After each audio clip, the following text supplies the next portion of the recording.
Okay, we should be live now. Thank you. Well, good evening, everybody, and thank you very much for coming along to tonight's Education, Skills and Employment Committee. And before I start, I'd like a particularly warm welcome to Anne-Marie, who is now our full Director of Children's Services. So well done, Anne-Marie. Thank you. So do we have any apologies for absence? No apologies from councillors. We do. I have got Councillor Buckingham, and Councillor Lee is substituting for her. And Councillor Addison as well, Jean Addison. Maybe she's a sub, sorry. Yeah, she's not a member of the committee. Okay, sorry. That's all right, no worries. Superb, thank you. And so the minutes of the meeting held on the 2nd of March, can I sign them as a true record? Yes. Yep. Yeah. Perfect, thank you very much. Do we have any declarations of interest? No. No, perfect, thank you. So we move on to item 4, which is the school effectiveness and improvement. So the update had been forwarded to you, so I hope you've had a read of that, and I'd like to welcome Jo Hutchinson, please, to present the report. Thank you, Councillor Edwards. So what I've tried to do in this paper for you this evening is just to update you following my attendance at this meeting in October, so that you can understand the kinds of activities that we've been doing in our service since we last met. So I've covered quite a range of areas, as you can see. The activities we've been doing on a strategic, local and individual school level, the latest information regarding inspections, because we have had quite a number of inspections, as you can see, across the north of our county in our schools, and then concluded with some of the issues and challenges that our schools are facing at this moment in time. Are there any questions that people have got to ask, or would you like me to talk a little bit more about the paper itself? Go through the paper first, Jo, and then we'll have questions at the end, I think. Okay. So if I just take my way through the paper, I just wanted to give you an outline of what our core duties are and the core aims of our service. We are a service which has a strategy, and I think the last time I met with you, we just started sharing the strategy with the wider stakeholders. And our strategy places emphasis on school effectiveness rather than school improvement. School improvement is a matter for the head teacher and governing boards or trust, and our role is to ensure that schools are operating effectively, that pupil standards are and outcomes are where they should be. We also make sure that we provide information, advice and training for our childcare providers to improve early years outcomes. We support and challenge schools of concern. We ensure that all maintained schools remain or become at least good as judged by the regulator Ofsted, and we identify schools and settings which are performing well, those which are underperforming, and we identify those which are vulnerable. So just to take you through, on a strategic level, we have consulted with our stakeholders on our strategy, and we've had some feedback from a range of schools, heads, CEOs. Some of our senior officers have been out to visit our academies, and we're very keen to work more closely in partnership with our academies. And the way that we'd like to do that is to form localised groups with our schools and our head teachers. And what we've done to work on that recently is we've had we've offered out a suggestion of working in locality areas. So, for example, Corby, Kettering, East, Northants, and Wellingborough. And that work has already started with our SENCO forums coming together, and the SEN team, led by Nicola Jones, have been working with our schools to try and bring our SENCOs together and hopefully better meet pupil need by working in those local areas. We've got much more work to do in that way, but what we'd like to do is pull together some data so that we've got data for our local areas as well as more broadly across Northants, and then we can start to share the headlines from that data with those local areas and begin to look at where the strengths are in our local areas and where there are gaps for our pupils, and what we could do working together to improve the provision and outcomes for pupils in that area, working with our schools, looking for good practice, and hopefully build up a directory of good practice across the north of the county, so that we can facilitate schools working with other schools, as well as us as a school improvement service working with our schools together too. But what we want to try and do is facilitate that school improvement and collegiate working together. And you'll see that as a partnership, we want to facilitate collaborative working, improving communication between schools, recognising schools as local leaders and key partners, co-creating a local education culture, engaging key players, providing support, effective collaboration, training, using local area data, as I said, to identify strengths and areas for improvement, and join up different elements of the broader system to deliver a coordinated response and service improvement.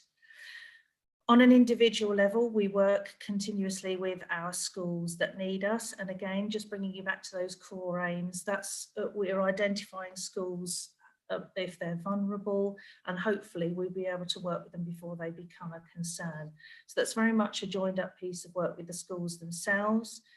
We've done intensive pieces of work which have been time managed. So for example, between 8 and 18 weeks, where we've put a team around schools and put our experts from our team in there to work intensively with school leaders on the curriculum and other areas. We have our school improvement partners who will visit schools on a regular basis, depending on the level of need within those schools. And from our Ofsted analysis that we've looked at since inspections began again just before the end of last academic year, we've noticed that the focus is around phonics and reading, and there's been some focus from inspections that schools need to work on the assessment of the curriculum. So through our analysis of that now in our teams, we are focusing very carefully on working with curriculum subject leaders. We've run some subject leader surgeries to support that, and the feedback from schools has been very positive. Subject leaders feel more confident to talk about their subjects. So we've had some positive feedback from those subject leader surgeries that we've been running. And we hope to run some training in the summer term based around curriculum assessment, supporting schools with that element, because that seems to be one of the key elements that's coming up in some of our inspections across the north. So we're working on that training as we speak. More importantly, tests will take place for the first time since the pandemic this summer term. So we'll obviously be engaged in moderation activities within our schools. We've got an assessment lead in our team, and they've been going out to schools running training for moderators, and schools have been participating in that training. So we will be analysing that performance data towards the end of the summer term, and then looking at where we have strengths across the county, where there might be areas that are developing, and working with our schools to look at that data together. And then we've got some projects that we're currently working on, as you can see, which are the Tackling Educational Disadvantage in Northamptonshire. We've got our curriculum leader surgeries continuing. We do provide forums for new head teachers new to county, so that they get support from us as they arrive in our county and in their schools, and they can attend some sessions and get support from members of my team. We also run seminars for governors and chairs of governors to make sure that governors is just as well as informed and up to speed with current things in education, as well as their leaders in schools, head teachers, etc. So moving forward, just to bring you to the inspections, and as you can see, we've had 14 inspections in the north already. Some of those inspections have yet to be published, so the reports are not published yet, but some of them have already been published. And we have had some movement in terms of outcomes for some of our RI schools in the county. And you'll notice from that information that we've had 4 of our schools in the county move from RI to good. One of those was one of our LA maintained schools that had been RI since 2018. So that was really positive, and positive for the academies that also moved from RI to good. So that has changed the statistics there for us very slightly. We've also had some academies, 2 academies that have moved from lower inadequate to good as well. So we are seeing a shift, or we have seen a shift in the inspections that we've had this term, where there have been Section 5 inspections. Just looking if there's anything else to add there. So currently we've got 20 academies which are RI and 7 LA maintained schools which are RI. And as I said, you know, we're working proactively with those schools, LA maintained schools, and also we are reaching out to our academies. We're trying to build better partnerships with our academies, meeting with CEOs and head teachers of academy trusts, and looking at ways in which we can work better together for our young people in those schools as well, in partnership.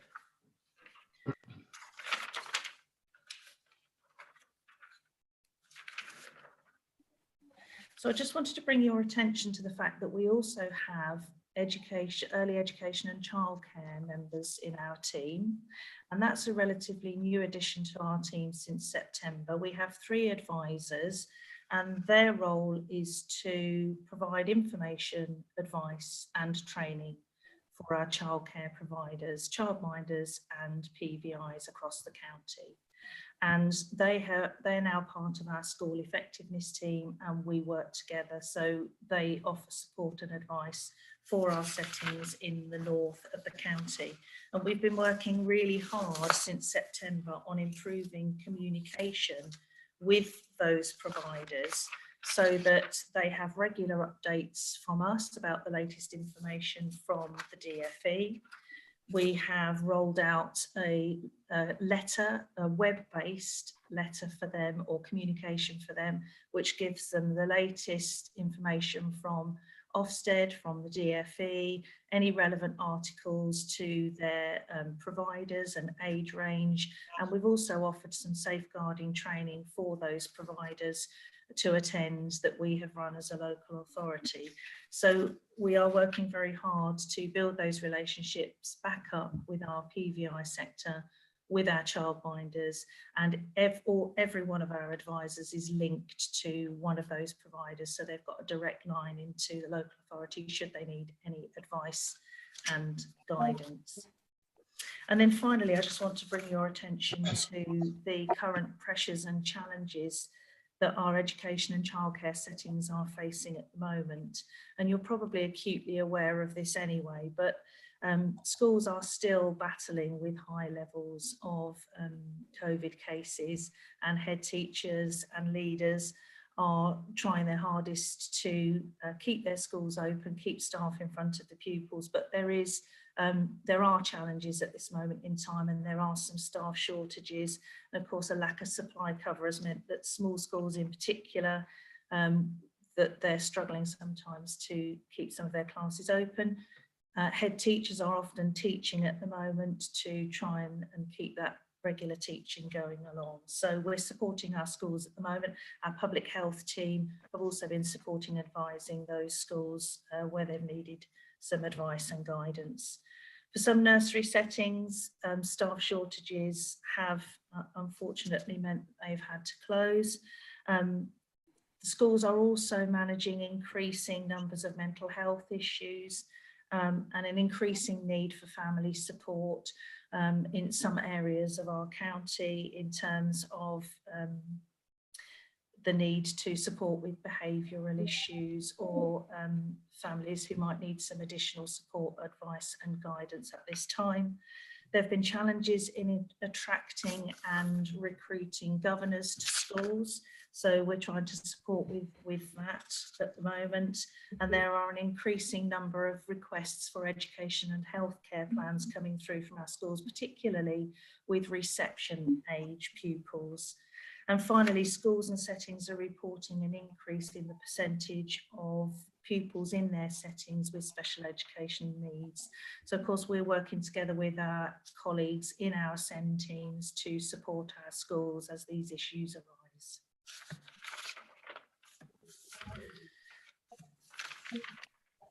Okay, so thank you very much, Joe, for that presentation. And I think, the first part is fantastic, and I can see the good work that you and your team are doing within that, and actually moving schools that have been through a horrendous time, the past two and a bit years, with forever changing rules and regulations and bubbles and all sorts of things that and then to have Ofsted turn up as well, it's kind of like, and then to move from requires improvement to good. It is just an absolutely fantastic achievement. And I absolutely agree, and I would echo that. And some of our schools have worked, well, many of our schools have worked tirelessly on school improvement during tough times throughout the pandemic. So absolutely, you're quite right there. Superb, and I think it's great as well that we're recognising that communication is the key, and we need to be communicating with the schools and all the providers. And you've mentioned the childcare providers, and I think sometimes they're the ones that kind of perhaps get lost in the system or get forgotten about. And I think actually just by sending them updates and information, it makes them feel as though they are invaluable and part of this, education process. Because, we all know that a young life is the start of their educational, journey in life. And whatever we can do to support them, then that's great. And so, yeah, again, thank you very much for doing that. Superb. I can see Anne has got a hand up. Thank you. Thank you for the report. I'm sorry I didn't get it. I was quite a short notice stand-in, sorry.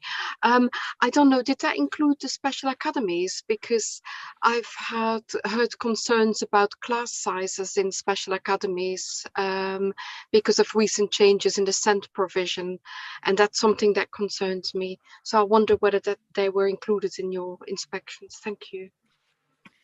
So just to say that special schools or LA maintained or academies are inspected in the same way that mainstream schools are inspected. So they will fall under the same inspection, Ofsted inspection, section 5 or section 8. I don't know if that helps to answer your question. I think you've muted yourself. Sorry, yeah, sure, yes. Well, I just wonder, aren't they struggling at the moment? Is there anything you can say about the class sizes? Because they have to increase the class sizes quite a lot to cope with all the pupils who have been removed from other academies. So I think that is a current problem at the moment. I see, yes. I probably need to get some better detail on that for you, but I can certainly come back to you with a response to that. Yeah, could I comment on that question? Is that okay? Absolutely, Neil. Thank you. Thank you very much. And good evening or good afternoon, members. I must apologise for the lack of camera. My new laptop is not recognising its own camera at the moment, so apologies for that. In answer to your question, Councillor, we have pressure on our special schools, and they are reaching capacity or above capacity, and where we have tribunals that place pupils within the special schools, they go over number. So there absolutely is. I wanted just to confirm your the statement you were making about the pressure on special school places, and we are working with them to expand the number of places available, create new places and those sorts of things. But I have to say the schools have dealt with that pressure really well and continue to offer a really great offer to all the pupils in their school. But just to confirm what you're saying, there is pressure on school places. We are dealing with that as a holistic and strategic approach to increasing capacity, whilst also ensuring inclusion in mainstream wherever possible.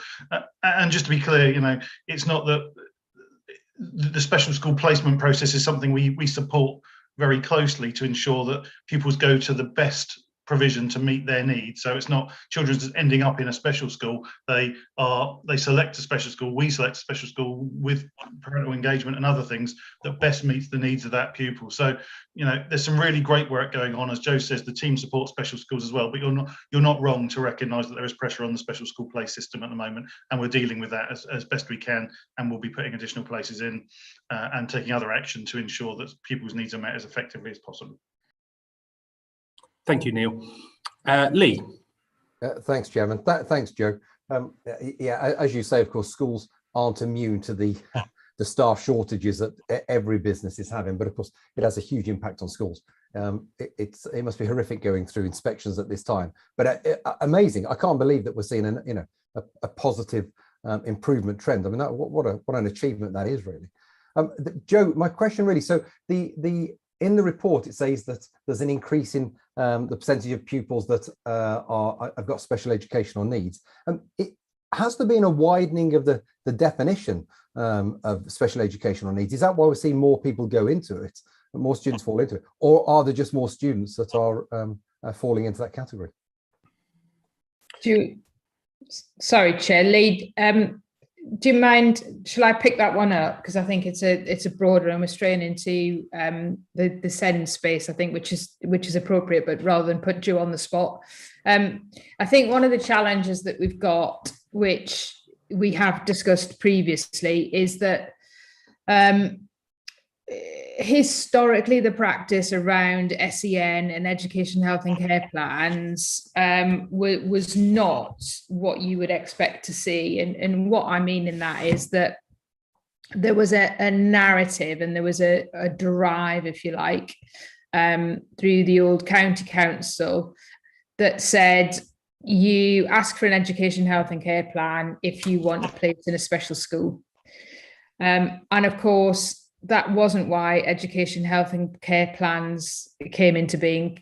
They came into being to ensure that we had joined up and wraparound care for children who had a special educational need, to ensure that all of the services were joined up, wrapped around on a single plan to make it more easily navigatable for the child or the family, and also to enable services to more adequately work together.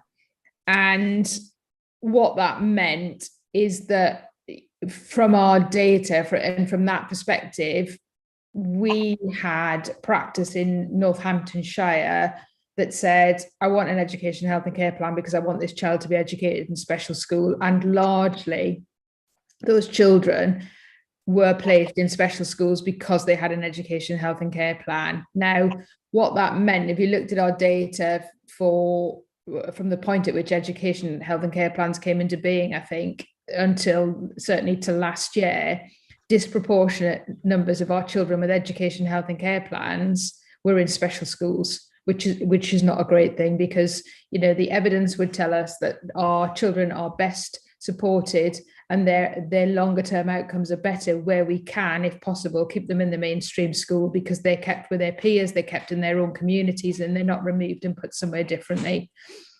We are trying to work really hard with all of our partners now, right across the mainstream and specialist provision, to ensure if a child needs a joined up plan of care and support to ensure that their educational outcomes are delivered and that those children thrive, then where appropriate, they should have an education, health and care plan. That is absolutely starting to bite, because we're seeing a massive increase in education, health and care plans. At this stage, I'm not concerned about that, because what I am pleased about is that those children that should have a joined up plan, bringing health professionals, social care professionals and education professionals onto the same page, is happening. However, there's still a lag then in understanding that just because you've got an education, health and care plan, then you don't automatically end up in a special school. So where part of the awareness and understanding is getting there and is in the right place, and we can see that through the increase in plans, the bit that we do need to work on, it doesn't mean now that you're just going to get placed in a special school. And I think we have work to do with obviously with our own services, we have work to do across the mainstream. I think less so that I think where we're having a very sensible and a very open and a very transparent conversation with our colleagues in education, then that is reaping the rewards, because we're gaining a much stronger and better collective understanding about the needs of the child and how we can approach best meeting the needs of that child. But I think we also have work to do with the tribunal service. We have work to do with mediation services. We have work to do with other therapeutic providers, for example, that can wrap around that care and support to children. And I think really strongly keep revisiting the fact that we need the child at the centre of this. This is not an education, health and care plan is not a route to somewhere else. An education, health and care plan is a plan that captures together all of the education, the health and the care needs of that child and ensures that we've got appropriate provision wrapped around it. So, you know, as Neil's just described, do we have a challenge on special school places? Yes, we do. Do we have a challenge on people who think they've got an education, health and care plan, they should be in a special school? Yes, we do. Do we need to also work with the judiciary around making judgments and placing children? You know, we talk to the decision makers and say, you know, the special school is full, or the child's needs can be met in the mainstream. But when we get to tribunal, there's nothing we can, you know, there's precious little, I'm not saying nothing, but there's precious little we can do about it at that stage, because that judgment overrules what we believe, what the mainstream believes, what the special school believes. But once we get to that point, once we get to tribunal, we're giving away that control and that decision-making power to somebody else without a right to reply. So it's really incumbent upon us as professionals to ensure that everybody in this conversation understands all of the conversation, so that we're not handing over all of that decision-making power to the tribunal service that will then make a judgment that we might not agree with.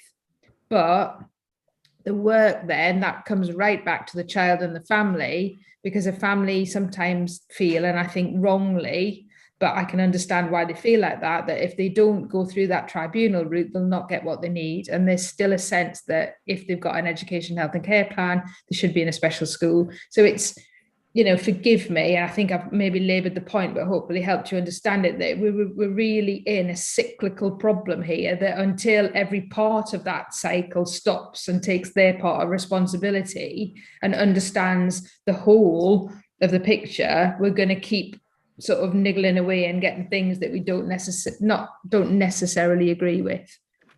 Sorry, I laboured that, Lee, I think. No, Chairman, if I may, no, thanks, Anne-Marie. That's it was comprehensive, and actually that's what I was hoping for.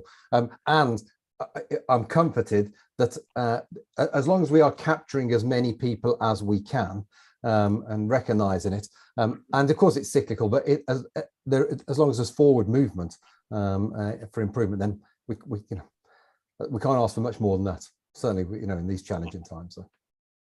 Thank you. Superb. Thank you, Lee. Philip. Thank you. Thank you, Joe, for that very full report. You know, it's good to have an update at this point. I'm conscious that the last time the children in Year 6 did SATs was 2019. I'm wondering, obviously you've already said that when the SATs results come out, you'll be going over them doubtless with a fine-tooth comb to see what further improvements are needed. But in the interim, have you had any predicted SATs levels? Obviously, we're expecting them, presumably, to be worse than 2019, because after all, the children have had lockdowns in Year 4 and Year 5. But do you have any hints at the moment as to what sort of SATs levels we'll be looking at in July? Not at the moment, but my school improvement team are out in schools as we speak, and they are talking about the data with schools. But of course, we are working under a framework from Ofsted that came into play in 2019, which is very much based upon the curriculum and the quality of curriculum delivery. Now, if the quality of curriculum delivery is where it should be, you would expect to see that your data is also hopefully going to be where it needs to be for your pupils. However, there is a greater emphasis now placed on the quality of education, i.e. the curriculum, when schools are working and being inspected as opposed to the data. It doesn't mean that we're not going to be looking at the data together, but actually what we're focusing on is more of the summative data information that's coming forward. So whilst we are focusing very heavily on the curriculum at the moment, we are working with schools on things like the outcomes for phonics. We are also reviewing regularly the quality of early reading and phonics in our schools. So we do have an understanding as a team of the quality of delivery, and schools are regularly checking the levels of sound knowledge for their phonics for their children in the relevant age ranges, and we do talk to our schools about the data that's coming through. So yes, we are checking that within our team. We don't have an idea of where the predictions are going to be at this moment in time. And I think we have to treat that data with caution when it does come out, because obviously, you know, you're right, we've got 2019 data, we've had a really big gap. We're going to have another set of data this year. And yes, we will be scrutinising that. We will be looking at the strengths and areas for improvement. But again, it's almost a new baseline that we'll be receiving from our schools because of the gap that we've had in the past. And then we'll move forward, joining that up with the quality of the curriculum that's being delivered in the schools as well. So we will triangulate the two. Thank you. If I could just follow up, Chair. I mean, it is of course very important that we have a great curriculum, and Ofsted's opinion will be very valuable. But I mean, for me as a teacher, and any other teachers on here may agree, I don't know. The SATs, curse them as we might, actually give an extremely good indication of how able the children are when they leave. If you can't get that the particular score, scaled score of 100, then you know effectively your reading is not up to scratch. You will not cope well in secondary school. Maths there must be a huge gap, given in lockdown it's probably the hardest subject to teach. Well, science and PE may be harder, but so I would say, although it's very important that we get our schools to good and outstanding, for me, just as a member of this panel, what's also probably more important is that the data supports the fact that these children are ready for secondary school. So that's why I think perhaps we should have a bit more emphasis on getting predicted SAT scores and actually preparing now for what will be, it won't be bad news in July, because we're expecting them to dip. They have to dip. But to be ready to say where schools have done really well and where other schools have fallen behind the average, I don't think we should be neglecting that. I'm not saying you are neglecting it, but it is very, very important that we sustain high SATs levels in North Northamptonshire. Is it okay if I come back? Absolutely, on that? yeah. Just to echo, we do take very seriously the data that comes from our schools, just to reassure you about that. And you know, we will be making sure that we look into that very, very carefully. We will be collecting the data as it comes out, and we will be analysing that data, and we will use it as a basis for our conversations with our schools. So I just want to reassure you of that. But we are having conversations about data as our colleagues go into the schools, as my officers go into schools. That does form part of the conversation. But also, if the curriculum is being taught at the right standard, then actually that will affect the outcomes of the pupils, and the two should marry up. There are developments in that and the framework, and Ofsted don't completely ignore data either. They are very interested in that data, and particularly the summative data. So that is very much a focus of the work that we do, alongside looking at the curriculum, as we said before. Thank you. Thank you. Dorothy. Myself on mute. I have 3 questions actually. So the first one is, how many children still need to be assessed at the present moment? in this part of the county? I'm not entirely sure, Dorothy. Are you asking general assessments or? Well, I'm talking about assessments. So if you get a child who needs an assessment for either special needs or other aspects of their the way they're actually behaving, are you up to date with these assessments as they stand at the moment? Dorothy, I think we're actually probably more drifting into the SEND area as opposed to the school effectiveness and improvement. Okay. I'm quite happy for somebody to take those, those questions offline for you and provide those answers for you. Okay, right. So the next question is, do we actually have in-house education psychologists to help children who are actually having problems within schools? Again, I think this is coming on to the SEND agenda, Dorothy. Right. Sorry. And obviously, well, I was thinking about, so say for instance, you get a child in a mainstream school who needs an education psychologist, not because of their academic ability, but because they're struggling psychologically within themselves, but within the school. We know that in the past, or we did have education psychologists, but are we now in a situation whereby that schools are able to use education psychologists for certain children? Anne-Marie, do you want to answer that question? Thanks, Councillor Maxwell. I think I know we've discussed educational psychologists before. I'm wondering maybe if now's the time that we have it, maybe Chair, with your permission, that we come back and have another look at an overview maybe of our educational psychology service, because I know that we've discussed it, but I sense there's maybe still a level of frustration or uncertainty from Councillor Maxwell about what that looks like in reality for schools. And I think because we have undergone some changes, it's fair to say, since September. But I think in order to give reassurance, maybe if on a subsequent meeting, Chair, we bring back a brief item that gives an overview of our current educational psychology arrangements, if that would be helpful to Councillor Maxwell. That'd be great, thank you. Thank you, Anne-Marie. Ben, can we just pop that on the forward plan for us, please? Thank you. And then my last question is, when you're looking at different curriculum subjects, do you work with exam boards to see what their thinking is regarding the level of attainment for that particular subject?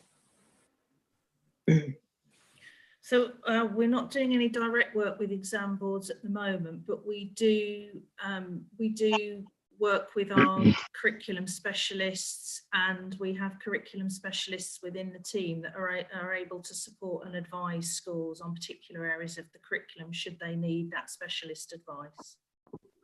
And what age group would that be mainly? So we would cover a range of age groups. So within our early years element of our team, we've got specialists who can advise on how the curriculum should look in the early years and across the range of areas within the development matters. And then we can advise the same on primary, and again the same at secondary level, because we have secondary experts in the team as well. Okay, thank you.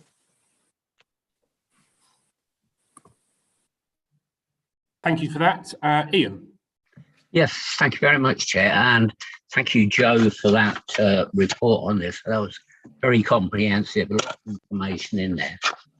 I've just got a couple of questions. It's on the current pressures and challenges for education and childcare setting. In your report, you said that staff shortages and a lack of cover means in many schools, senior leaders are having to come out and teach instead of actually working on the improvements in the school. This also has an impact on the budget, which it obviously does. And Department for Education has noted and provided some support. Can you tell us what that support is? There's a little here underlined to click on. Can you tell us what that support is? There is a document that links to that from the DFE, which will give you much more specific information around that. But the DFE are obviously aware that there is an issue and that schools have had to seek supply cover or other means of getting teachers into schools, and therefore they've recognised this would be perhaps an unexpected challenge on their budgets, and therefore have provided the opportunity to have some funding or apply for funding to try and support with some of that. But if you do click on that link, you'll be able to see the comprehensive document that goes alongside that will give a greater explanation about that. Okay, thank you. The other question is, you said there's challenges in attracting and retaining school governors.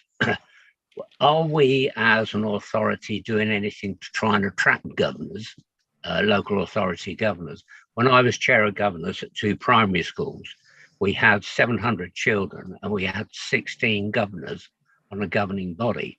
If you look today at those 2 primary schools, they've only got 5 governors. If you've got, you know, a quality amount, say 8 or 10 governors with good qualifications, they can be a huge support to the senior leadership team. So I just wondered if we as a local authority were doing anything to promote that. Yes, we are, and I would echo exactly what you said. Governors are a vital part of the school leadership and management team. They are, of course, unpaid volunteers, and so you know, their dedication is paramount to forming the leadership and management strength in any school, and they're a vital commodity these days. We have been running very regularly forums for our governors, for our chairs of governors, for our clerks to governors, and more recently we have been working with people who would like to be governors, and we've got a bank of governors now who are our LA governors. We conduct governor interviews with our LA governors, and then when a school comes to us and says, oh, you know, we've got a real problem here, we can't fill this LA governor vacancy, then we're able to support them and signpost them to governors who've already come to us, who've already been through an interview process, and who, you know, we have a bank and we can support schools in that way. Okay, that's lovely. Thank you very much. Superb, thank you. Dorothy, you've still got your hand up. Is that a legacy hand? Yes, I'm going to take that as a yes. Perfect. Well, thank you very much, Joe, for that. I thought that was an absolutely comprehensive report, and I look forward to, you know, to moving on to getting, you know, further greater results. And I'd like to ask you to come back in maybe 6 months' time to kind of give us another further update, if that's okay. Thank you. Thank you, Joe. Okay, so item 5 is the homeschooled children. And Neil, please, if you'd like to present. Thank you, Chairman. So I'm going to do a verbal update on this for this evening, and I will follow that up with a paper to members afterwards. I apologise for that. The key lead officer for this is currently off unwell, and he was doing some work on this, and so together we'll make sure you've got a comprehensive paper that follows this. But like I say, I'll do a verbal update for today, and happy to come back and answer questions today or following the distribution of the paper, if that's okay. So, as you're aware, parents have the right to choose to educate their children other than at school, so as home education, as might be, and they might deliver that through educating the children themselves or employing tutors or various other routes. And the reasons for doing that are many and varied, and parents take that decision obviously with their view of the best interests of their child at heart, I'm sure, in the vast majority of cases. From a local authority perspective, interestingly, we have no formal powers or a duty to monitor the provision of education at home, but what we do have is a duty to ensure that all children are getting a suitable education. And the word suitable is not very well defined, but covers many things from being age appropriate, meeting of their needs, particularly special needs if there are any, and challenging them to obviously progress and develop. But home education doesn't have to be aimed at getting a particular set of qualifications or with any particular outcomes, but does have to have a purpose to it and an underpinning purpose to it that helps the child develop within a specific set of expectations. So as you can see, the role of the local authority is slightly difficult. Parents don't have to register with us as home educating, and the only route sometimes we know is when they take children off roll at school. But we have got a duty to ensure all children are getting a suitable education, and that covers this, and that's what we do to ensure that that education is being provided. So in North Northants, there are currently 688 pupils who are being home educated, and of those, 32 currently have an education, health and care plan, and 18 are open to social care. So obviously we work with the trust and with social workers to support those families and ensure that a suitable education is being provided. To give you an idea of age range, 215 are primary and 473 are secondary, and there is a flow of children in and out of home education. So just because a child comes into home education at a particular age doesn't mean they'll stay in home education throughout the process. And once again, to give some examples, the number that have started since September last year is about 203, and the number that have left is 89. So you get the view that there's a flow in and out of that, and that's somewhat reliant on the time of year as well, as children come in and out based on school offers and those sorts of things. So the local authority is a team that supports those educated at home, and like I say, works to support parents who take this decision and ensure that there is a suitable education in place. At the moment, the team are dealing with 47 new EAP requests, so we deal with each request as it comes in, and there are 45 active reviews ongoing of cases that have been ongoing for some time. We always look to contact the family in the first few weeks. We offer to visit, although we can't assist. We offer advice, but once again, it's for parents to take a choice on that. But we have to take a view as to whether the net result is that the child is receiving a suitable education. We revisit or recontact at least every 11 months. So we go back to the family to say, is the child still in home education? What's the offer? Once again, the flow of information, we can't require things, but we can ask and inquire, and very many families absolutely want to support us in that and allow us to understand the offer that's being made. In terms of where this doesn't work, since September 21, that we've had to issue 3 statutory attendance orders, which is where children are not attending school. Parents' responsibility is to ensure their child get a full-time suitable education, and opting for elective home education is not an alternative to that. The education still has to be provided. So if we get to the point where we believe an education is not being provided, we go through a statutory attendance order requiring the parents to deliver an education or send their child to school, as you would expect. We work very closely with social care, and we review the EAP students that are in social care every month to make sure they are getting the services they require as a totality, and we also receive information from the police in areas such as domestic violence or missing persons, to ensure that we're joined up and have a safeguarding overview of all children, as you'd expect of the local authority, and particularly those with EAP, so we know where they are. We also share EAP data with health, so they're able to offer support as well to the families, and we have an overarching support structure. In terms of the team, we do have some vacancies and we're looking to recruit, and that's ongoing. I think we have a fairly effective process to monitor and support pupils, particularly those with EHCP, and we work closely with colleagues in SEND to ensure they are getting, once again, a suitable education that meets their particular needs. Looking to the future, obviously we've got some recruitment to do. I think there is more to be done in terms of what the North wishes to do in terms of the process for support and how that's reported and how we continue that.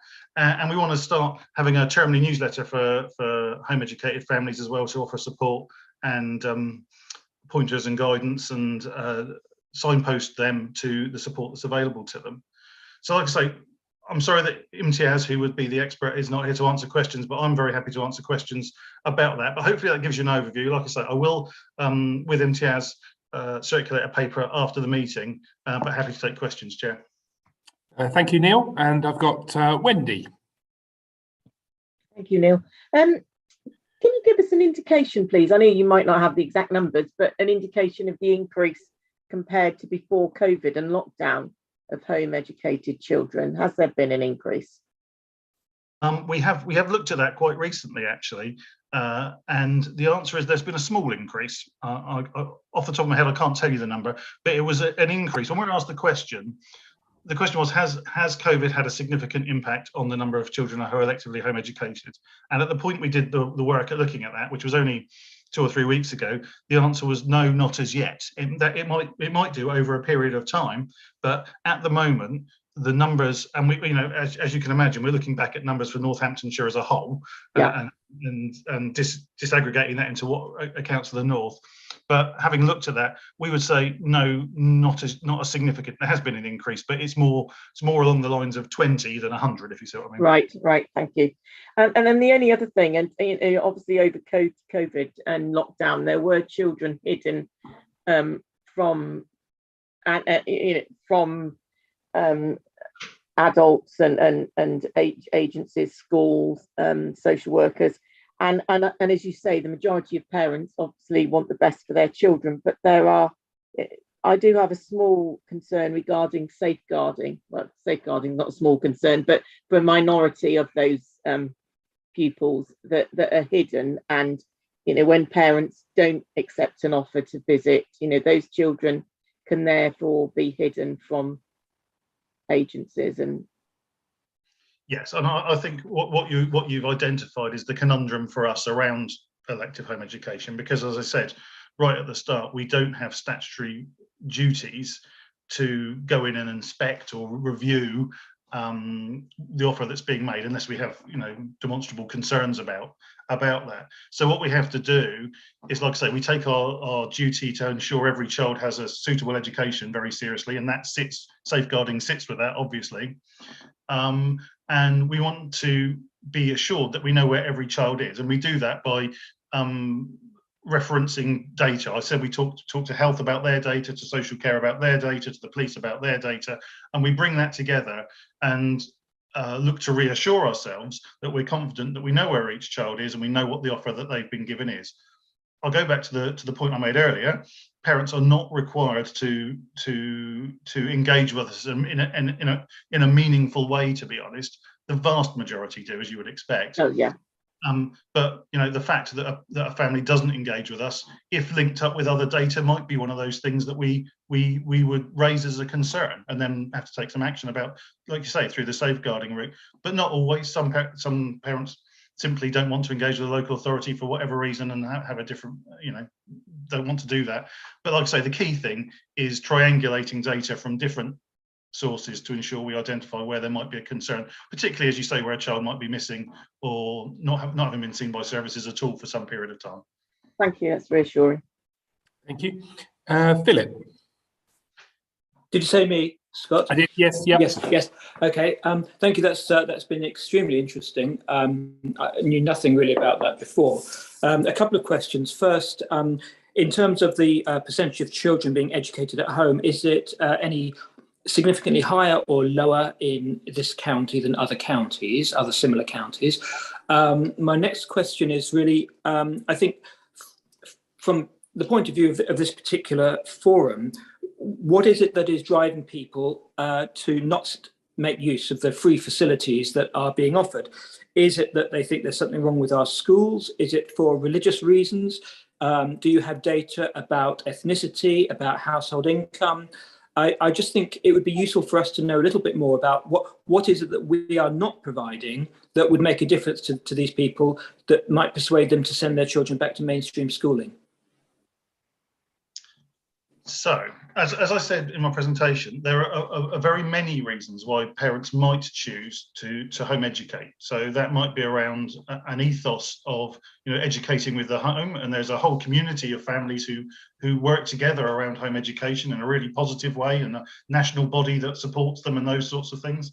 But there may be other reasons as well, which can range from, you know, just the practicalities of you know, educating a child in the home rather than taking them to wherever a school might be, to, as you say, religious grounds or other. As I said, we don't really have the right to, or the regulatory right to inquire in quite the way that would give us the level of detail I think that you would like us to, and we would like to have, I have to say. We can only inquire in a way that ensures safeguarding and suitability of education and those sorts of things. So I think there's a whole range of reasons. Clearly, the one that has had a lot of focus recently is around schools choosing to off-roll and saying to parents, rather than us permanently excluding your child, you should consider home education. Then you won't get an exclusion on your child's record.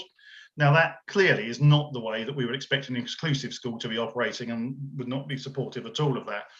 And I have no evidence that schools within our area do that. But anecdotally, you hear that is happening, and it's something that we need to be looking out for, and we need to be working with Ofsted on, because Ofsted look for that when they inspect schools and those sorts of things, to ensure parents do understand that schools are required to educate their children. They're required to be inclusive, and that they shouldn't be trying to manipulate a situation leading parents to believe that home education is the best for their child, when actually it takes a huge commitment to home educate a child, and it's not something that every parent could or would want to take on. So that's, I think, where we have to have a particular concern, alongside the safeguarding issues that I think the previous councillor's question referred to, which is where children just disappear out of the system, because parents don't even have to tell the school if they're going to remove their child into home education. I mean, usually they do, but they don't statutorily have to. So those are the areas we have to be concerned. And like I say, once again, that's about triangulating data to ensure we understand the reasons that are going on. But as you can imagine, with 688 home educated children, it's not possible to know the reasons for each one of those as to why they choose to take that route. I think you had a first question which I haven't answered. Apologies. Could you repeat that one? Yeah, just a percentage of children. Is it any different in similar counties? I think there's quite a large range of this across the country. Actually, we had a conversation with Ofsted quite recently where we were talking about this, and I don't think we would be outside of a range that they would consider normal, if you like. So we're not an outlier, but equally, there is quite a large range. There isn't a standard number. It's not 5% pretty much standard. I think there is quite a large range, but I think we would be within a range that they would see as not being outlying from the norm. Thank you. Thank you. And Dorothy. Well, I have two questions. My first question is, in the paper recently, it stated that a lot of children sort of like fallen off the cliff. They are basically being taught at home, at least you hope they are, but they're not, you can't find them. They're sort of like they're hidden from sight in a way. So there must be some children like that in this part of the county. Am I correct in thinking that? I think I'd hope there weren't children who weren't visible to us at all, because we do the triangulation, as I say, of data.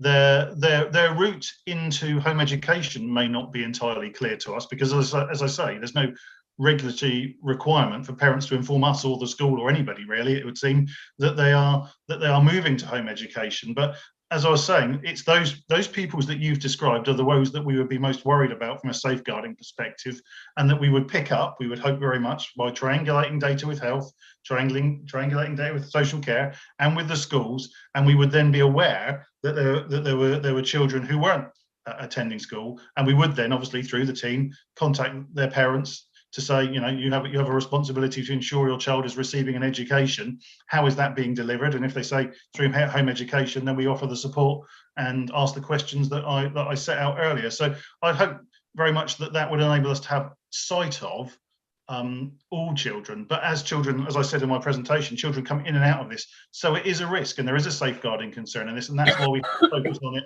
as much as we do. And the second question is then, there will be some parents now, for instance, whose children didn't get into the school they chose for September, and that they may decide as a result of this that they would take their child altogether away from school and and home educate them if they're able to. What can be actually done to actually encourage parents who do home educate to some standard in ensuring that they feel, how can I put it, that they trust you, basically. I think that's the word, trust. Yeah, I recognise what you're saying, Councillor. I think obviously school admissions at the best of times can be very stressful for families and for the children involved, and particularly if you don't get the school you want. And some parents may respond to not getting the school they initially requested for by considering home education. I think the team, that's the point at which the team will contact them and talk to them about what home education, you know, looks like, what that involves. They can support as much as they would like to, and once again, parents can engage with that or otherwise. But we're very keen for parents to understand the commitment that home education is. And, you know, perhaps there are parents who through lockdown, you know, did some form of home education. And in fact, there are many parents who did do that and did it very successfully, but that's not necessarily the same as a full-time permanent situation for home education. And I think, you know, all of us who are parents, you know, did our very best to take on learning responsibilities during the lockdown. But that is different from you know, permanently being elective home education. And, you know, we want parents to be really clear what they're signing up for if they do go down that route. And, you know, in terms of not getting the school you would want, you know, our advice as an admissions authority remains, we will offer you a school place. It may not have been the one you wanted, but we will offer it to you. The advice always remains, accept that offer, and then you have the opportunity to go on waiting lists and other things to take up a school place if that's not going to suit your child or you as you would like. So that would be our advice. But I think the answer to your question is that, you know, the where a parent doesn't accept a school place at all, that would be one of the items of data we would triangulate to identify whether there's a child who would potentially be home educated. My last question is, do you think COVID-19 has had a massive impact on the way both children and parents see education, and therefore maybe have mixed views on it? I'm sure it has. I mean, it has a huge impact on the whole of society, hasn't it? And as I said, many of us who are parents have done some teaching at home, and maybe that's encouraged some to think that elective home education is the thing for their family. And others might think that actually, you know, that's really not something that we want to get, you know, to enter into at all. So I think it has. As I said to the answer to the previous question, we haven't seen a huge increase or a decrease, for that matter, in the number of home educated pupils as a result of COVID as yet, as we can see. There has been an increase, but it's small. But I think you know, the experiences that we've all been through will make all of us think about, you know, the importance of education and the whole rounded experience of attending school and everything that brings to children and people. And, you know, we'd hope that the offer that we make within North Northants is a really high quality one, that parents can access the schools they want to access, and pupils get the best experience out of that. So we hope that's as broad and quality offer as we can possibly make. Okay, thanks very much indeed. Thank you. Thank you, Dorothy. And just to add to that last point, I think a lot of parents who I've spoke to, actually, it's made them appreciate and support teachers a lot more for what they do throughout the school role. So I think there's a positive outcome of that, if anything. Okay, so item 6 is maintained nursery schools, and it's back to you, Neil. Sorry, Chair, find the right report in front of me. You've got a detailed paper on the maintained nursery supplement. So if I give a background of this, I wasn't going to go through the paper in great detail, but give as much time as I could for questions, because I know there will be lots of issues that people want to raise about the maintained nursery supplements paper. So maintained nursery supplement, to give a brief history, started in 2017-18 when the government changed the rules about family or parental access to free early years education. And at that point, that was seen to disadvantage the maintained nursery schools, which are actually obviously, you know, fully established schools, rather than PVI, or sorry, private, voluntary and independent providers who provide, I'm sure, an equally high quality education, but have a different regulatory arrangement framework that they sit within. And so the regulatory framework around maintaining nursery schools meant there were greater costs to delivering what was basically the 15-hour universal free offer for 3 and 4-year-olds. So every child can have 15 hours of free education a week. And so to counter that, the government put in place what's called the Maintain Nursery Supplement, which is additional money that's given to local authorities to distribute to their maintained nurseries to support them in delivering that outcome and meet the extra costs they have around having a head teacher or a head teacher and the infrastructure that goes around that and those other things. So that was meant to be an interim position, but has continued to date, and we still continue to receive maintained nursery supplement. It's worth saying not all local authorities receive maintained nursery supplement, and those that do receive it at very different rates. And that's a quirk of the history of the grant and how it's developed, and how the grant for that individual council was calculated. So for Northants, we have 4 maintained nursery schools, and they're listed in the report for you. The maintained nursery supplement grant is used to support them to deliver that outcome. However, it has also been used to provide additional funding to one nursery, which is Pen Green, to deliver what's called the extended offer. Okay, so in 2017, when Maintain Nursery Supplement Grant was started, some nursery schools, including Pen Green, got additional funding for an extended offer, which is an offer beyond what a normal Maintain Nursery school might initially offer. And at 2017-18, that funding and the Maintain Nursery Supplement became one. And since that point, through formulaic changes, they're now inseparable, and it's just one amount. So for next year, Northants has got £933,000 worth of Maintain Nursery Supplement. However, looking at how that's currently distributed, it's currently distributed in a way that is heavily weighted towards one particular nursery because of the historic link to the extended offer funding. Whilst the other 3 nurseries have found it harder and harder to deliver the statutory offer as their funding hasn't increased sufficiently to meet that need.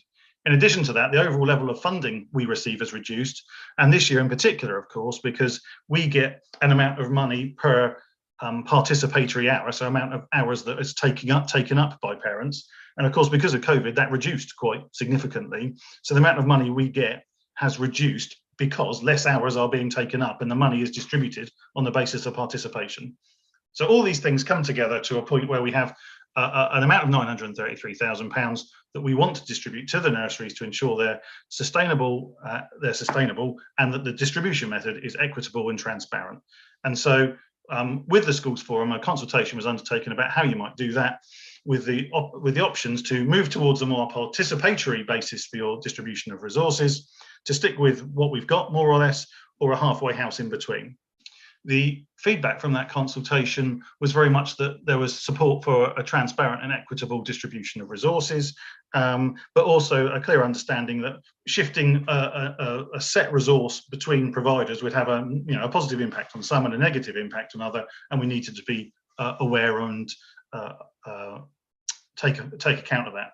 As a result of that, 2 further options were presented to the Schools Forum, which looked to support the 3 nurseries that historically didn't receive extended offer funding, either by 20% or 25%, and leave the remainder to support the extended offer. We've been to Schools Forum now. The paper was obviously written before we went to Schools Forum, but we've been to Schools Forum now. Schools Forum's feedback was that they supported either the halfway house offer or the 25% support offer. And there was some discussion at Forum about the impact of those and what that meant and how that would be put into place. But that was the outcome, was that those were the 2 options that they favoured.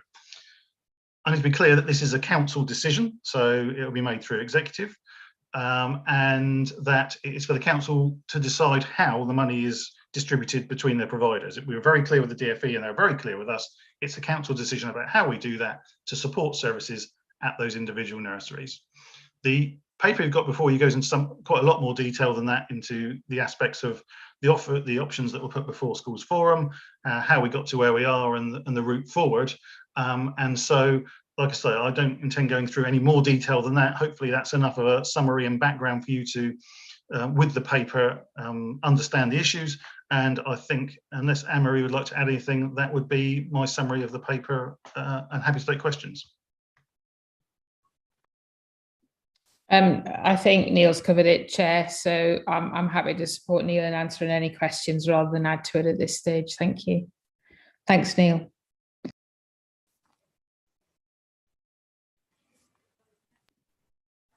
You're muted, Chairman. Thank you, Lee. Sorry, Anne. Oh, thank you, Chair. It's just I listened to the schools forum meeting and the stakes are incredibly high. I heard Lindsay Barnett of Croyland and Highfield Nursery say that the schools, their nurseries in Wellingborough will not survive if you go for option 4. And then Ronald Tree Nursery is, Mike Leake very eloquently explained that the nursery needs a lot more money. And then it was also said what the damage would be to Pen Green if the funding is cut. Is there any chance that the pot can be increased for more money? And will some nurseries be allowed to go bust if they have a negative balance and just don't get any more money? That's just my question. Thank you. Thank you. Thank you. For me to pick up, I'm hoping my network will last because I am having some problems. So there's a couple of things in there. I want to be absolutely clear because it wasn't discussed at Schools Forum, because it wasn't a matter under consideration at Schools Forum. But for colleagues on the call, the Pen Green, so if we just start with Pen Green are in receipt of a separate contract from Northamptonshire's Children's Trust to the tune of £512,000 per annum to pick up the additional work previously delivered by children's centres. So I think, just to be clear, what we were talking about at the Schools Forum was the delivery of the supplementary funding to the maintained nursery element. So we're talking about early education. We're not talking about the broader social care, early help type intervention. And, you know, we don't need to go into the detail of that, but the type of intervention that historically was delivered by Pen Green, that was in relation to the early help offer, lead professional type work, that is a separate contract. It's a contract that's awarded to Pen Green through the Children's Trust, and the sum of money attached to that is £512,000 per annum. So I think, Councillor Lee, that there's been some distraction maybe from the wider issues there, and hopefully that contract and that additional money will assist you in supporting that. I think also from a financial perspective, we should point out, and we should have a discussion at this stage, or certainly be clear at this stage, there are unallocated balances at Pen Green that have been accrued over a number of years that equate to in excess of £300,000. So there is nothing in any of the options presented to School Forum that would have suggested that Pen Green, as an example, are likely to go bust, to use the words of others. And I know, Councillor Lee, that's not what you were saying to me, but I just wanted to be clear that there was nothing in that would suggest that we were running any of these centres to the wall. What the local authority don't do is the local authority don't supplement the dedicated schools grant, and all this funding of course comes from the dedicated schools grant. So when we talk about our early years education in the form of maintained nurseries and that provision, that absolutely comes from the dedicated schools grant, which is right and proper. Also, to be clear, myself and Rob and colleagues from finance met with the Department for Education this week to discuss some of the issues that again were raised at Schools Forum about the availability of additional resource. At this stage in time, we do not have other additional available resource that we could supplement any of the maintained nurseries. You know, I respect that exec, and the papers were published yesterday evening, I think. I respect that exec will make a decision, and a balanced decision for all children across Northamptonshire next week. And I believe from conversations with heads of maintained nurseries and other interested parties that there is likely to be representation ahead of schools forum, which would want to revisit some of these points. I think if I just additionally, I think Councillor Lee, it has been very important to me, with the support of Councillor Edwards as lead member, that we look at a system that is transparent, and a system of funding that looks to provide equitable services for children across the whole of Northamptonshire, and is not particular or peculiar to any one single area. Now, the nature of the funding to date has placed inequity into the system, and I think it's incumbent on me as the director now, with the support of my colleagues and with the support of members, that we look to address some of those discrepancies, and we look to shine a light on some areas of business that may in the past have been less than transparent, or may in the past have been difficult to understand. That's not a criticism or a challenge to my predecessors, but it is absolutely, I think, right and proper. As funds become more stretched, we need to be absolutely clear how we are allocating and spending public funds, and that is fair and transparent and equitable to all of our children and families across Northamptonshire. I just say, Chair, I do agree with that, and Ronald Tree Nursery, which is in my ward, I'll declare that there a report said, Ofsted report said that children make brisk overall progress from low overall starting points. So there are children who really need this service everywhere, not just in one place. So I really hope that all 4 nurseries can survive with enough funding, because some of them, the smaller ones, are in dire straits. So thank you. Okay. Thank you, Anne. Lee. Thank you, Chair. Thanks, Anne-Marie.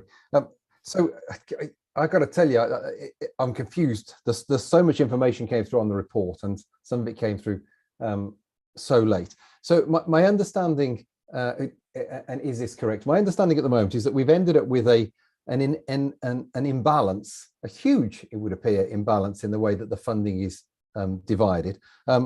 And that is because of historic issues or historic rules or around the extended offer or additional services. So that's my first understanding is that. Secondly, this is a really difficult political with a small p. This is a really difficult political situation, because of course, if somebody has been unfairly, or somebody has benefited from an inequitable balance, it is really difficult for whoever it was that benefited to suddenly give up the money.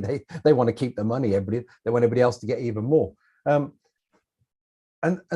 my third observation with this is it seems that the fairest way of splitting the supplementary grant, the £933,000, the fairest way of doing it, because clearly we can't have, looking at the percentages here, 3 of these centres are so poorly treated when it comes to dividing the finances. I mean, it's just, it's just crazy, really.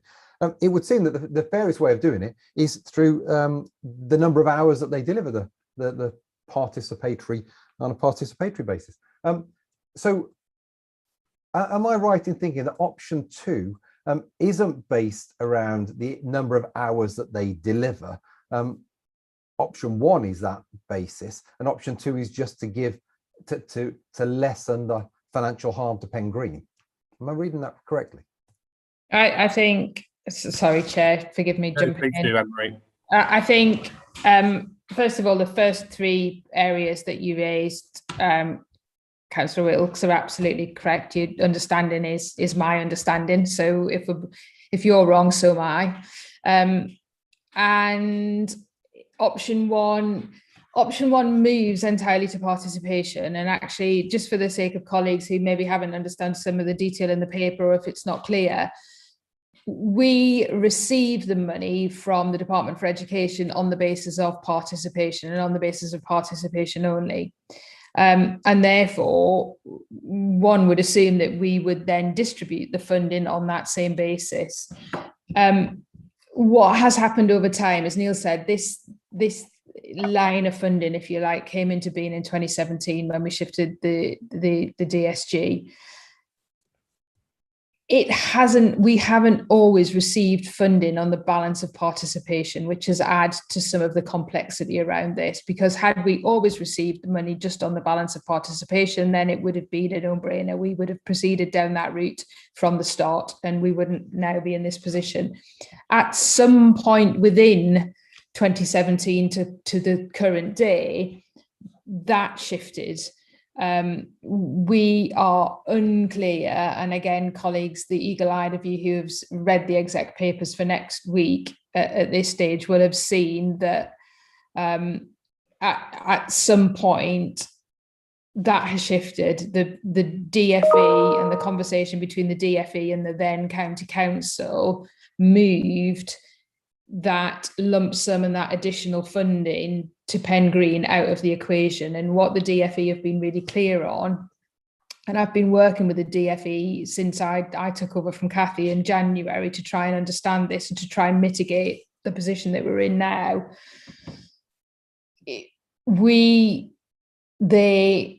Someone hasn't made that shift at any given point in time. And it's the case with many services, when there is a lot of money in the system, we can all do all of the things that we want to do, and no one particularly asks the questions, and we all go along merrily on our way doing the things that we've done because they're the right things to do. I think why this has come to a head at this stage is we are only being funded on the balance of participation. That as well, last year, the end of this financial year, as Neil mentioned as well, the money that we are receiving from the DFE has reduced because we had fewer children participating in that universal entitlement of 15 hours. So because we had fewer children in there, we actually received more money than we had distributed. And again, that's not because anyone did anything wrong, but that distribution of funding is based on the census, and the census alters then the money that we've already agreed with the maintained nurseries that we're going to distribute. So it's essentially like saying, right, your budget is X for the next year, and you deliver your services in line with the budget. And then at the end of the year, the government say to us, but we're not giving you all of that money that you thought you had. So that was part of the perfect storm that we're in.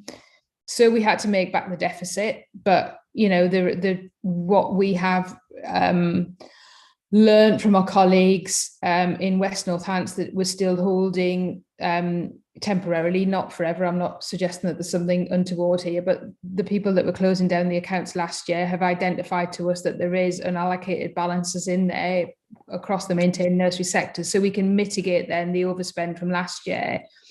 But we are still then in this situation where, to protect the additional offer that has gone historically to Pen Green, would be absolutely, picking up Councillor Lee's point, to the detriment of the three other nurseries. And the discrepancy then between the allocation this year to Highfield, Croyland, Ronaldtree is significantly less than the offer and the distribution to Pen Green. So we have to act. What I think one of the other important elements, which again hasn't necessarily been articulated through Schools Forum, but I think is essential that, as members on this call, that you do understand this as an advisory panel to exec. If we get into a position where any one of our maintained nurseries is in a financial position where they would need to close, which obviously we're trying to avoid, and we're working hard to avoid that. But should we get into that position, we need to be absolutely clear that that would reduce the amount of money in the pot. So if members have watched or listened to or had feedback or commentary about the schools forum, and the question which we have been asked is, you know, why are we making financial decisions that would be to the detriment of Pen Green? You know, why are we making 4 nurseries suffer rather than potentially closing another nursery and providing all 3? When we close a nursery, we lose that money, because that money that we're getting in and the money that we're talking about is based on participation. So if the centre is not open and the children aren't participating in that centre, then the quantum is less.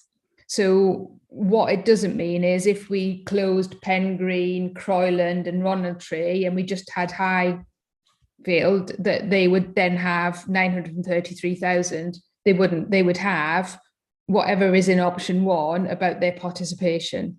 So every time we lose one of these nurseries, if that were to happen, and that's what we're working to avoid, the amount of money we have to distribute would be less. And also the amount of money that's coming into Northamptonshire to support maintained nurseries would be less. So the local authority area is worse off, and the children are most definitely worse off. And all 4 need to be protected in order for all 4 of them to survive, I think, is the simplest way of looking at it. I may have laboured that, sorry. Chairman, are you okay if I just come back on? Yeah. Thank you, Chairman.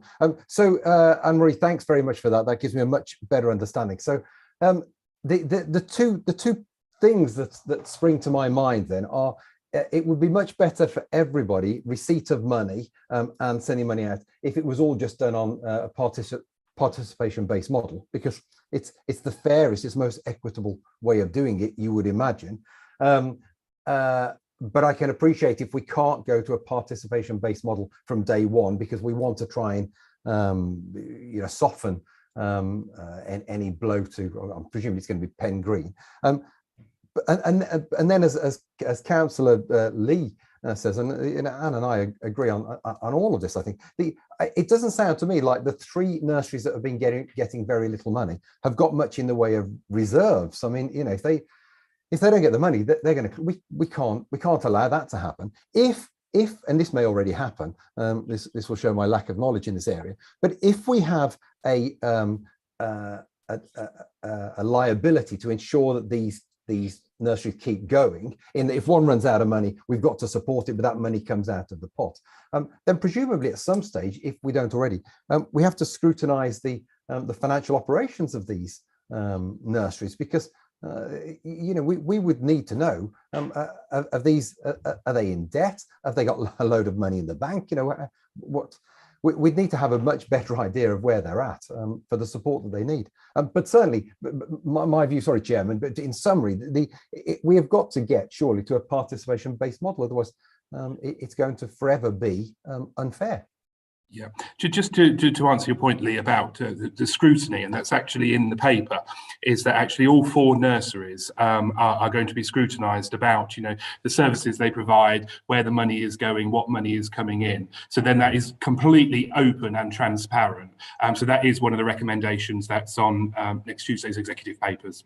My apologies, Chair, I hadn't seen that. Thank you. No, that's okay. Wendy. Thank you. As Lee has said, obviously it's very difficult decisions on this, and I think it's not helped by the historical funding from the D&V, which is, you know, it's great to get that funding, but it's quite difficult to trace where all that is laid down. And I've tried to, so it would be good to I agree with scrutinising to see exactly where that money is drawn down from, where that money's coming from, and where it's being spent. So I was very pleased to hear from Anne-Marie, and I've tried to find this out, that actually 512,000 is going to Pen Green from the Children's Trust, because I wasn't aware of that, and I've been trying to find out where that funding is coming from. So I'm pleased about that. The only other question, and it may be to be taken out of this meeting rather than sort of labour it here, but it does talk about local government reform on here and allocation of nursery funding. So on page 9, or the first page of the agenda of this agenda report, it talks that the allocation for the nurseries was based on the NCC's 2021 grant distribution levels. So, and I understand that because that was to provide stability in this year. So my understanding is that the disaggregation of funding took place after the 1st of April last year. Am I correct in that? The disaggregation took place, I think, in the lead up, Councillor Brackenbury, to vesting day on the 1st. So those decisions were made in advance, and I think around that disaggregation, there were a series of principles that were agreed for all services, and what has happened in this instance is that where the spend was very different to the principles that we used for disaggregation, I think is the simplest way to say it. So where that pot of money might have been split appropriately in line with the disaggregation principles for all of the county, what we actually had in reality here was a spend that wasn't transparent and wasn't about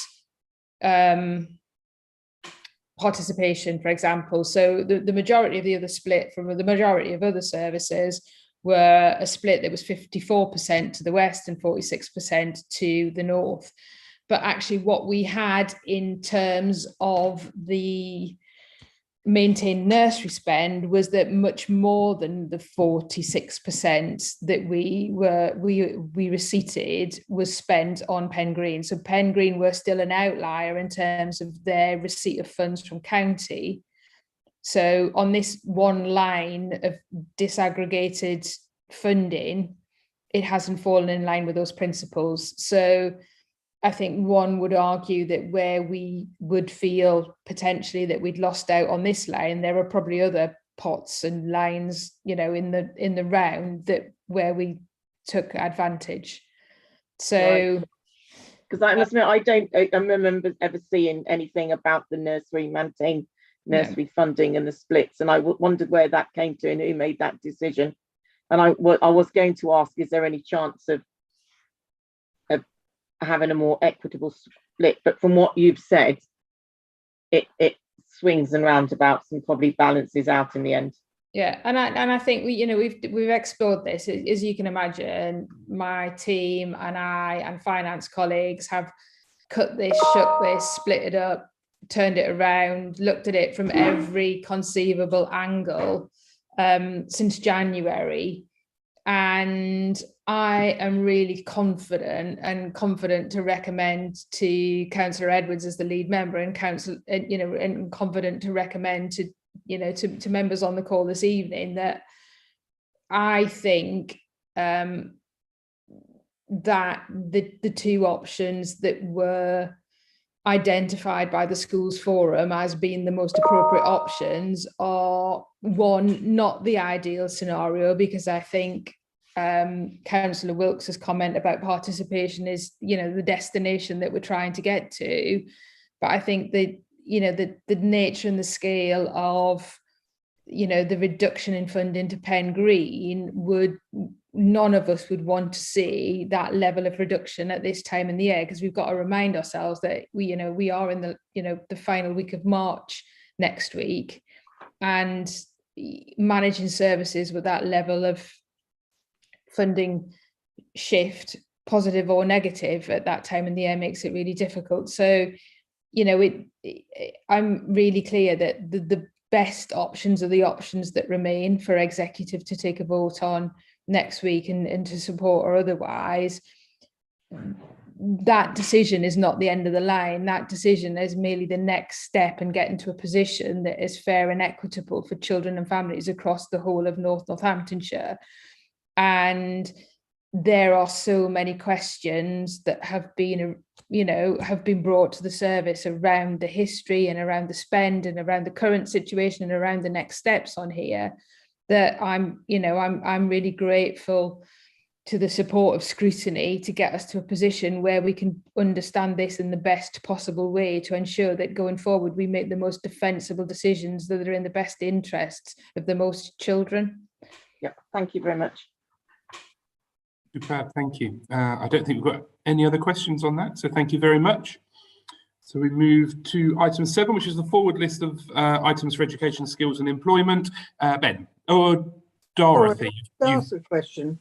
Go on, Dorothy. Well, yeah, I feel regarding this particular funding situation, I think the sad part about it is that it's actually it is more transparent. But I think Pen Green over the years has always got more money, and we've always realised that. I think if we don't support the other 3 nurseries in quite the same way, I think that they will struggle. And I think that they feel, I'm sure I'm sort of speaking in this sense, but I think they feel that they weren't aware of just how much funding Pen Green were getting. I might be wrong here, but that's what I'm thinking. And so therefore I feel that if we don't have some sort of meaningful way of resolving this, then I think that the Pen Green, which has spoken out to the press quite loudly actually recently, and the other 3 haven't. And I just feel that it's okay for that area of Corby to have more money, but equally the other areas are equally in the same boat, and they should have the money to actually provide what I would call a decent first start education. So I am concerned, really. I feel that in a way it's a difficult decision, but I think you can't leave the other 3 sitting there looking at Pen Green getting all the money. That's my view. Thank you, Dorothy. Ian. Yeah, sorry, just a quick one, Chair.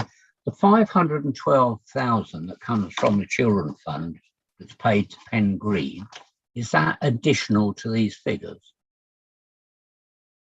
It is. So in many respects, yeah. So the 512, it comes from the Children's Trust. Yes. So it's not our pot of money. It's the Children's Trust that commission the services. Right. Okay. So yeah. Do the Children's Trust give any money to any of the other areas? Okay.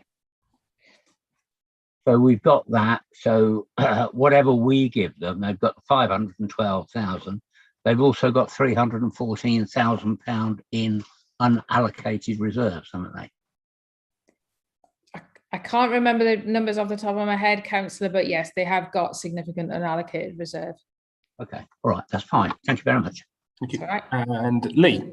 Scott, Chairman, sorry, I know you were trying to move on. So my question was quickly. So the executive are in an invidious position here in having to decide on, in the executive papers, option 2 or option 4.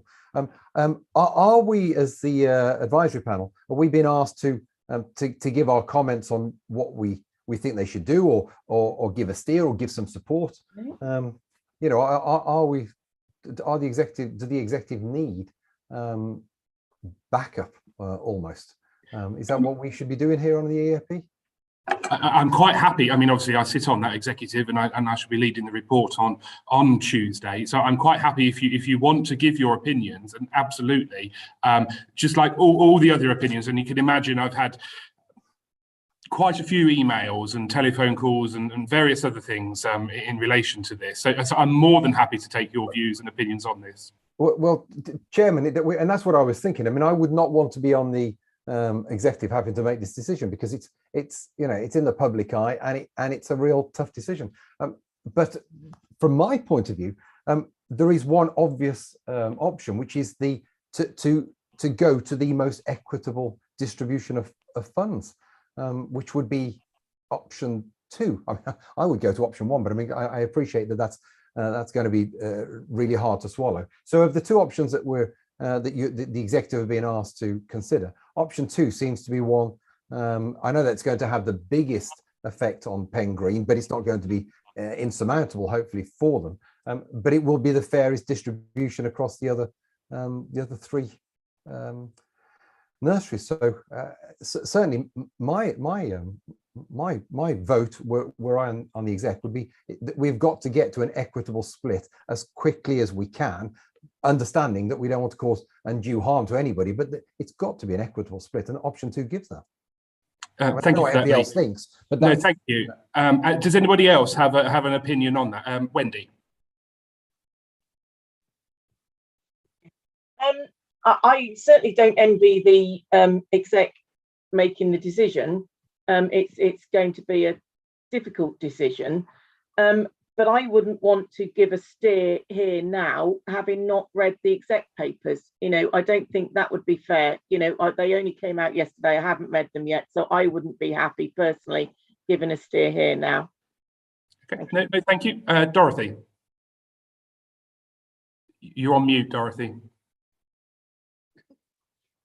What I would like to say, I would actually agree with Lee in so much that option 2 is the way to go forward, because at the end of the day, these other nurseries do need supporting, and whilst Pen Green may think that as well, but I think we've got to look at how we support them this year and then look at it next year.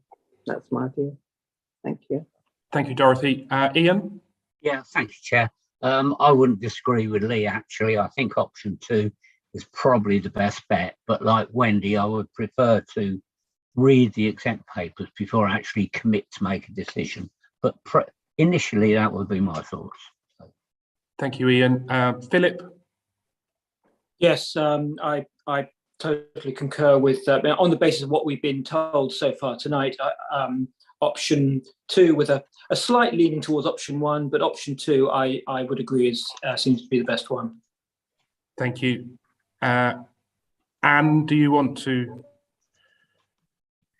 Well, yeah, I favour option 2 as well. Okay. Thank you. Well, thank you very much for that. And I will, obviously, the EAPs are there to give a steer to the executive. And absolutely, I will listen to, and have listened to all your comments, as I have done, all the other comments and my visits. We have visited all 4 nurseries as well. And that's been an absolute pleasure as well. And just to say that actually all four nurseries provide invaluable services. And they really are passionate in what they do, and it's been really good. So thank you very much for that. So item 7 is the forward list of items. Ben? Okay, thank you. So you won't have seen, because we've been in this meeting, but late this afternoon, the full council papers have been circulated, and within those papers is a draft proposed list of committee meetings for the next municipal year. So I shall add all those meetings in and start to populate with colleagues in children's services those dates which have got question marks in at the moment. Just to say, we'd previously agreed on a 4-monthly update on SEND. The last update we had was at the beginning of this month, so we would be looking at July, August time. I'll check with officers because it's obviously holiday time to make sure that we've got availability for them to present. Earlier this meeting, we agreed that we would have a briefing in terms of the overview of Educational Psychology Service. So again, I'll liaise with colleagues to get that in the diary. And we also agreed that we would have a further school improvement update in 6 months' time. So that would be around September time. And just looking at this list here, the Youth Justice Plan update, that's an annual update. That went to Council in December last year, and then the Executive in November. So it's perhaps likely that we'll look at this about October time.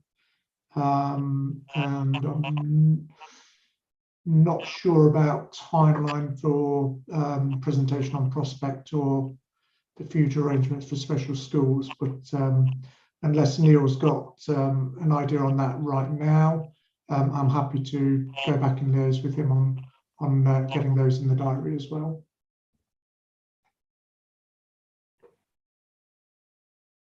Superb, thank you, Ben. Philip.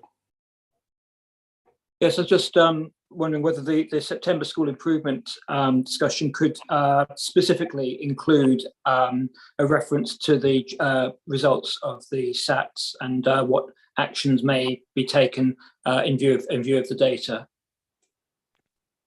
Yep, I'll take that on board, Philip. Thank you. I'm sure it can. Ian? Yeah, just a quick one, Chair.